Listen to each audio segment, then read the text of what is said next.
Assoprou o tio, bola rolando para você que se liga aqui no canal Quem Chutou Busca. Eu sou o Felipe Merick. E eu sou o Reginaldo Neto e hoje a gente vai falar sobre, fazer um resumo da última rodada, que foi a 10ª rodada do Brasileirão, e já vai fazer a prévia também da 11ª rodada, que já começou com o jogo do Corinthians e Bahia, né? Então vamos pro vídeo.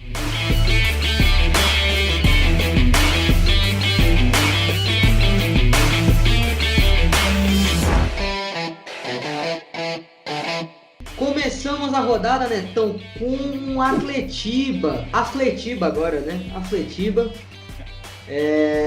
Deu furacão num jogo que foi meio sem sal, meio sem graça ali. Pra quem conseguiu assistir, né? Pra quem conseguiu assistir, exatamente. A gente só consegue os melhores momentos. Pareceu ser bem sem graça, porque o Atlético tem uma rivalidade aí com as empresas, tanto a Turner quanto a Rede Globo. Joguinho mais ou menos. Tivemos aí o gol do Fabinho, atacante do Atlético. Não vou falar que o Atlético está numa posição melhor depois dessa vitória, porque ele vem de 7 jogos sem ganhar, foram 2 empates e 5 derrotas. Então, Netão, o Atletiba, os nossos palpites, você tinha chutado que foi 2-1 pro Cap, você acertou o vencedor, e eu tinha chutado 2-0, então perdemos os dois. Não diga! Digo! Que coisa!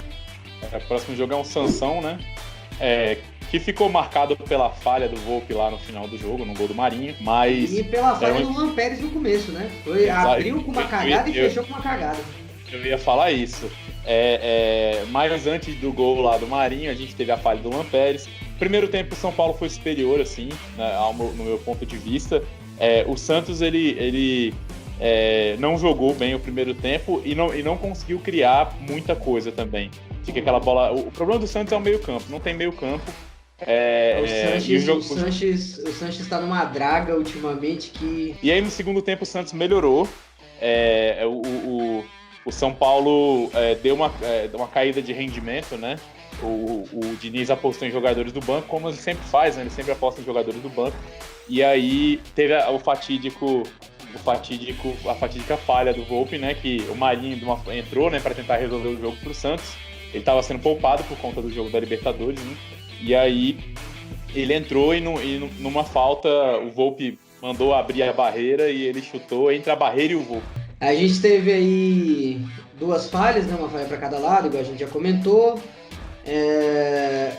O Sanches perdeu um gol de cabeça não dá pra perder da marca do pênalti ali. Realmente não tá vindo bem o Sanches, esse brasileiro. É um jogador que é muito importante pro Santos, é um jogador que tem uma capacidade técnica enorme, mas que não tá rendendo. Tivemos um apagão também no estádio, na Vila Belmiro. Ficamos 17 minutos sem luz. O nosso palpite aqui pro Sansão, o seu tinha sido 2-1 Santos e o meu tinha sido 2-0 Santos. Perdemos os dois também, cara.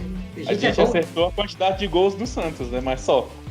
E aí nós tivemos o Fluminense e Corinthians, que foi um jogo complicado. Deixou o Corinthians bem perto do Z4. Nesse exato momento que a gente está gravando, o Corinthians está em 11º. Por que a gente diz que ele está perto do Z4? Porque está a 3 pontos. Essa é o bololô que está rolando do nono para baixo. Uma vitória, uma derrota, acabou. Tu tá na zona de rebaixamento. Tá uma doideira o campeonato nesse sentido. Os nossos palpites para essa partida, Netão, você tinha falado que ia ser Fluminense 1-0 e eu tinha falado que ia ser 2-0 pro Corinthians. Então você acertou a vitória do Fluminense. Só queria comentar do Nenê, né? Também fez 2 gols. E o pessoal do Fluminense ficou reclamando daquela expulsão do Danilo Barcelos, mas reclamando o quê? Não entendi. Não tenho o que reclamar. Por cima da linha da bola, direto na canela, entendeu? E de crava de chuteira.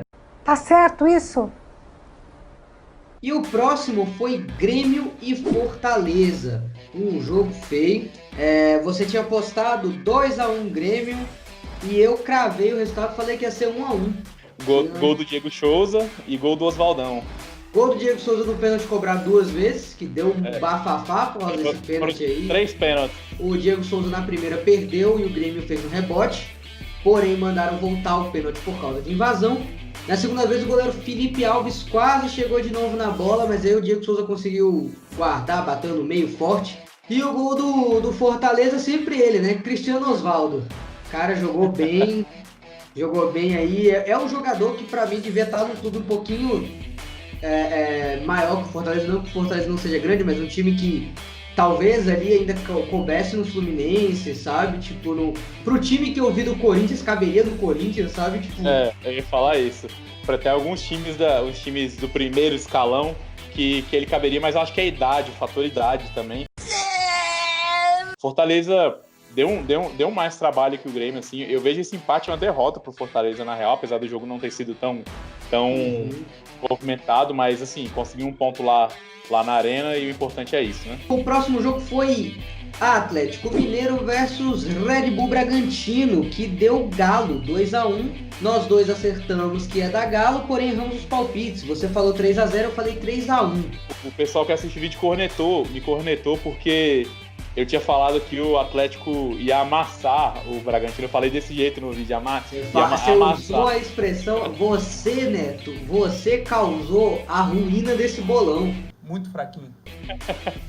Eu falei que ia amassar.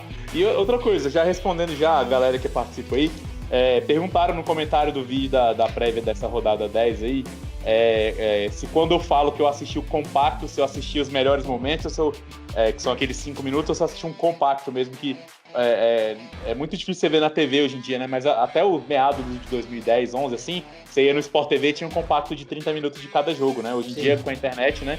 Aí o que eu faço? Eu assisto o compacto mesmo, respondendo a pergunta, os 30 e poucos minutos do jogo. Esse jogo do Atlético contra o Red Bull sacramentou mais uma derrota do Red Bull aí. O Galo só conseguiu ganhar nos últimos minutos ali, foi complicado, foi um jogo difícil. No final, o Savarino, de novo ele, metendo gol aí para poder ajudar o Galo. E aí a próxima partida foi Bahia e Atlético Goianiense, a vitória do Atlético Goianiense, né? E aí você apostou 0-0 e eu cravei mais uma vez, 1-0 Atlético Goianiense, rapaz. Pois é, um jogo feio também, não foi um jogo legal. E o primeiro jogo do Mano, né, à frente de fato do Bahia, claro, com menos de uma semana de trabalho não deu muito para segurar, né? E assim, o Atlético ele errou menos, né? Ele mereceu a vitória porque errou menos. Sim, o Bahia ficou ali perto da zona de rebaixamento, né? Tá com 9 pontos nesse momento. O Atlético com os 6 pontos que conseguiu essa semana, né? 3 fora contra o Vasco, 3 fora contra o Bahia, muito bem mesmo, já pulou ali para a 11ª colocação. Dos times que subiram da Série B, é o que vem mostrando que talvez consiga ficar. O Red Bull ali tropeçando muito, o Coxa tropeçando muito, não sei, talvez, acho que o candidato dessa vez vai ser o Atlético, viu, Netão? É verdade. Tivemos o primeiro gol da carreira do goleiro Jean, que foi uma lei do ex de goleiro. Foi inédito aí, né? Exatamente. E não foi o gol de falta, ele cobrou a falta, bateu na barreira e voltou pra ele finalizou. As duas próximas partidas aí foram as partidas que surpreendeu, o resultado surpreendeu. Foi a primeira, né? Ceará e Flamengo, Ceará 2-0. Nós dois tínhamos chutado 2-0 o Flamengo, a gente acertou o placar, mas não quem. Exatamente. E esse aí, a gente entende, né, que o Dom tá fazendo o rodízio dele, que demora um tempo e tal, mas é um apagão geral no Flamengo nesse jogo contra o Ceará. 6 minutos, 2 gols. Exatamente. E o Ceará fez 2 gols e segurou, sacou? Que é o que a proposta que o Guto Ferreira, depois na coletiva dele, falou. Falou que eu tinha que fazer gol e segurar, e foi o que eu fiz. Não, mas tanto é que ele tirou o Vina muito cedo na partida, entre aspas, e o Vina saiu xingando ele, eles discutiram lá em campo e tal. Pois é, o Flamengo dominou as ações, mas não foi efetivo. O Gabigol, mais uma vez, perdendo... o Gabigol perdendo chances assim que não eram do costume do Gabigol desses últimos 2 anos, assim. Lembrando o Gabigol de começo de carreira. O Michel e o Vitinho não renderam como pontas, o Vitinho não é jogador para Flamengo. Pois é, e levaram um gol aos 4 minutos do segundo tempo do bom zagueiro Luiz Otávio. Depois o Charles aproveitou um cruzamento da direita, né? E aí depois só administrou, cara. Não sei se o Flamengo tá com a famosa cabeça na Libertadores. 1, 2, 3, 4. Pra ficar maneiro eu jogo o clima lá no alto. 5. Mas o Domi tava vindo de uma sequência boa e sofreu esse revés. Acontece o Internacional contra o Goiás. O Internacional perdeu do Goiás de 1-0, gol do Vinícius. E, cara, o Goiás estava com 1 a menos o jogo quase todo. O Goiás rolou essa parada de estar com 1 a menos o jogo todo. O Inter também não estava com o time titular, né? Tava mexido. E também o jeito que o Cudê colocou o time para jogar não foi no mesmo esquema que ele joga normalmente. Ele colocou um time que dá mais a posse de bola, tentou poupar os jogadores, né? Eu acho que 1-0, apesar do Goiás com 1 a menos, saiu barato. O Goiás tentou muito mais. O Goiás teve o Jefferson, lateral esquerdo deles, expulso aos 3 minutos de jogo. Isso. 3 minutos. O Inter passou 90 minutos com um jogador a mais. Isso já contando acréscimo. E aí nós tivemos também Palmeiras e Sport. Que aí eu acho que o Palmeiras entra como candidataço a rebaixamento, porque levou um gol do Lucas Mugni, né? Pois é, o Palmeiras deu mole porque tava jogando em casa, né? Mas o Sport entrou, claro, tá sem o Felipe Melo, o Palmeiras, poupou alguns jogadores por conta da Libertadores, né? Mas o Sport entrou parecendo que tava jogando em casa, assim. Era pra esse jogo, e tivemos expulsão também, mas esse jogo era pra ter sido um jogo de mais gols até, os goleiros trabalharam bem até. O Sander levou um cartão vermelho, o Zé Rafael também. Era a chance do Palmeiras colar ali, chegar na vice-liderança, sabe? Tipo, mas, cara, eu não entendo, sabe? Eu não entendo. O Palmeiras teve muita chance. Só que, cara, mais uma vez o que estão sofrendo todos os times que estão na parte de cima da tabela. Essa rodada, dos times de cima, só quem ganhou foi o Atlético Mineiro e o Vasco. O Palmeiras estava jogando em casa, sabe? Tipo, apesar do time misto, o time misto do Palmeiras dá pra bater de frente com o Sport, sabe? Tipo, e aí nós tivemos o melhor jogo da rodada. Acho que não! No qual apostamos que Botafogo ganharia, porém o Vascão da Gama ganhou. Você chutou 2-1 e eu chutei 2-0 e deu Vasco 3-2 num baita jogaço. Pois foi um jogão mesmo. Os dois times jogaram assim num nível, principalmente o Botafogo, num nível que eu não esperava. A gente teve uma partida de 5 gols, que é uma partida muito movimentada. Ultimamente a gente está tendo partidas bem chatas no Brasileiro, né, com poucos gols e tal. Tivemos 2 gols do Babigol, né? Ou Babichou, como alguns chamam também. Tivemos aí o Babi e teve gol do Ribamar. Teve dancinha, teve... Quem falou que não ia comemorar a lei do ex, comemorou pra caceta. Daí depois a gente teve um empate com o Matheus Babi, ainda no segundo tempo já. Depois, blitz do Vasco, gol do Cano, gol do Catatal. E aí depois, meu irmão, no final, só pra dar aquela emoção, Botafogo meteu uma blitz. Ixi. Então vamos passar agora, Neto, pra análise da 11ª rodada, que já teve 2 jogos. No dia 26 de agosto nós tivemos São Paulo 1, Atlético Paranaense 0. E nós tivemos também Corinthians 3, Bahia 2, um baita jogão, movimentado pra caceta, com muita chance pros dois lados. Você viu esse jogo do Bahia e Corinthians, Netão? Sim, eu assisti e o jogo foi movimentado, mas foi de um nível técnico baixo, vou te dizer. Porque o destaque da partida foi o Cássio, pra você ter ideia. Aquela teoria da gente, né? Se o goleiro é o destaque, quer dizer que o time... Bragantino e Ceará, e aí? Pois Bragantino e Ceará, né? Eu acho que o Ceará é favorito, o Bragantino não vem bem. O Ceará vem muito bem, o Guto é um ótimo treinador, se deu muito bem no Ceará. E eu já vou dar logo meu palpite, que é sem conversa. Ceará favorito, 3-0 fora de casa.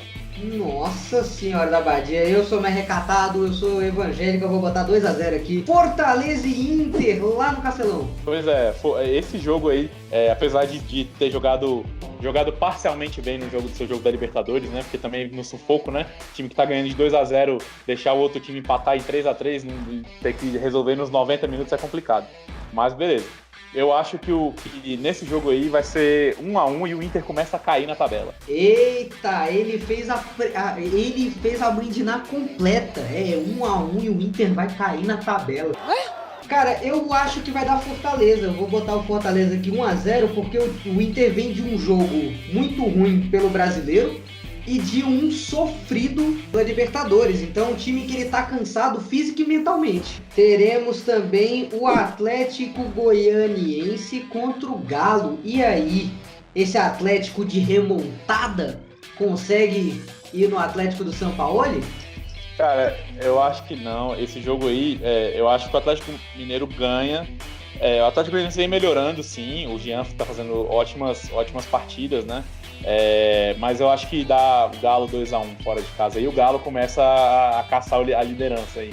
Eu acho, cara, que vai dar um empate aí, porque talvez será um jogo de despedida de Renato Kaiser. Renato Kaiser foi negociado com o Atlético Paranaense e está de saída. E o Cruzeiro, que é o detentor dos direitos do Kaiser, acabou vendendo a sua parte do jogador, e o Vasco vendeu o restante também. Então, eu acho que vai ser 1-1 essa partida. Tá bom. Agora sim, Neto, no domingo nós teremos Grêmio e Parmeira lá na Arena do Grêmio às 4 da tarde. E aí, palpite? Grêmio vem mal pra caramba. Eu acho que tá chegando no fim o ciclo do Renato Portaluppi no Grêmio. O Palmeiras tá melhorando, né? Ainda tem que achar algumas peças ali, mas tá melhorando na base da base, né? Tá melhorando. Netão, rapidão, vem cá. O Grêmio tá indo mal das pernas e a gente tá falando aqui que o Renato tá balançando o carro. O Corinthians tá precisando de técnico. Você acha que casa? Cara, eu acho que casa, e é perigoso o Grêmio ir atrás do Dorival Júnior, que dos técnicos que estão sem... Tem o Thiago Nunes também, né? Mas o Thiago Nunes pediu um tempo para descansar, né? Tem um Abelão. Tem um Abelão. Tem o seu Givanildo também, né? Porque aí pra mim é doença. Pois mas assim, por esse jogo eu acho que o Palmeiras, fora de casa, arrancou um empate de 1-1 também, e o Grêmio começa a tropeçar. E digo mais... Começa a tropeçar? Tava tropeçando, tinha 7 jogos já, vai... O Renato começa a tropeçar. Por quê?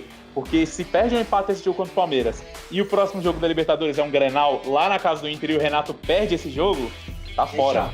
Cara, eu vou falar que vai dar Palmeiras 1-0. Teremos também Coxa e Vasco, lá no Coito Pereira. Pois eu ia falar que o Vasco era favorito, mas você já me disse que o Vasco adora dificultar os jogos lá, né? Aquela Copa do Brasil foi vendida caro, rapaz. Foi vendida caro. A gente já falou, jogar lá é difícil, o Flamengo ganhou mal. E o Vasco também vai vir de 2 jogos pesados, né? São 2 jogos contra o Botafogo, mas vão vir de 2 jogos assim, tipo, bem complicados. Eu acho que dá Vasco, porém, pra mim vai ser um jogo tenso e horroroso. De 1-0 Vasco. É exatamente isso que eu ia falar. Teremos também Botafogo e Santos lá no Engenhão. Exatamente. O Santos, vou falar primeiro do Botafogo. O Botafogo, que nem da mesma maneira que vai chegar de 2 confrontos contra o Vasco duríssimos também. Então o Botafogo, eu acho que ele não vai 100% de gás, assim, né? Não que o time não vá titular, mas não vai 100% de gás. O Honda talvez não jogue, né? Ele foi poupado em 4 jogos já esse ano. Porque ele tem suas limitações pela idade já também. Talvez o Honda fique fora por opção, porque o Oswaldo no clássico de domingo tirou o Honda com 43 minutos no primeiro tempo. O Santos aparentemente vai com um time, não vou dizer titular, mas vai com um time regular, né? Mesmo os que forem entrar possivelmente na partida não vão não vão ser surpresas, sacou? Eu acho que ele vai fazer o arroz com feijão, que é o que tá dando certo, né, o Cuca. Eu acho que nessa partida aí dá Santos 2-1. Santos 2-1, eu vou de 2-0 Santos, porque não acredito que o Bota vá meter o time titular. Que informação dramática. E teremos também no final do dia Sport na Ilha do Retiro e Fluminense. Esse Fluminense embaladão, doidão aí que... Mas assim, a gente pode ser que tenha uma lei do ex, né? Que o Thiago Neves, se for contratado, ele já pode jogar esse jogo aí. Exatamente, Thiago Neves está fechando com o Sport Recife. Pelo menos cara, até o momento do vídeo ainda não fechou, né? Mas pode ser que ele pinte, no Sport tá bem encaminhado, depois de não ter ido pro Galo. Acho que é um jogo aí pra papo de Fluminense 2-1. Eu acho que dá 2-1 Sport. Você acha que dá 2-1 Sport? Adiaram Flamengo e Goiás. Todo que Flamengo, adiaram. E não adiaram pra agora, né? Adiaram um mês. Não dá nem pra analisar uma partida dessa, né? Porque tá 24 dias de distância. E por que o Flamengo vai fazer isso? Porque o Flamengo vai priorizar os seus jogos na Libertadores. Nesse momento, eu veria talvez o Flamengo mais favorito. Não sei, vai depender do jogo na Libertadores, né? Vamos ter que prever o futuro. Então, assim, eu acho que a gente deveria apostar nesse jogo quando ele na rodada que ele for rolar. O cara é um gênio. É isso aí, então, galera. Então a gente fechou esse vídeo. Se inscreve no canal, deixa o seu like, comenta aqui embaixo o que você está achando da jornada do seu time nesse Campeonato Brasileiro, se você está gostando dos vídeos, se você quer xingar a gente, e siga a gente nas redes sociais. Quais são as redes sociais, Neto? Exatamente, principalmente no Instagram, que a gente interage bastante com a galera lá. A gente solta notícias, mercado da bola, tudo praticamente em tempo real, além de memes e vídeos, né, que é aqueles vídeos engraçados que vocês conhecem já. Então é só seguir lá no @canal QCB no Instagram, que todo dia tem material e vídeo novo lá. Exatamente, senhoras e senhores, nos vemos no próximo vídeo. Até mais. Até mais, falou.